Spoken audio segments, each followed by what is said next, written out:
Přesná podoba vesnice ze 14. a 15. století. Stavba archeoskanzenu v Trocnově na jihu Čech je hotová, a to o půl roku dříve, než se předpokládalo. Přístupná je část, kde bydlel šlechtic. Domy sedláků a podomků čekají ještě na vybavení. Lidé je uvidí na jaře.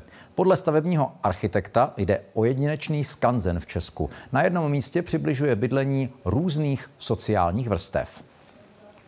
Tady jsou ty další objekty, které mají ukázat bydlení těch chudších tehdejších obyvatel. Tady bydlel sedlák a jeho rodina a je to pokus zrekonstruovat objekt podle archeologických nálezů, které souvisí s husity. Takhle vypadalo to bydlení těch bohatších v tom dvorci, vlastně světlá místnost, tedy světnice vytápěná odvedle. Tady už ti bohatší měli něco jako dnešní digestoř, takže kouř v místnosti nezůstávala téměř vůbec. Topili v kachlových kamnech a v oknech už měli skleněné výplně. Jenom stavba archeoskanzenu vyšla na 51,5 milionu korun. Částka, kterou celou zaplatil Jihočeský kraj. Je to jedna z největších investic letošního roku. V rámci kultury nejvyšší vůbec.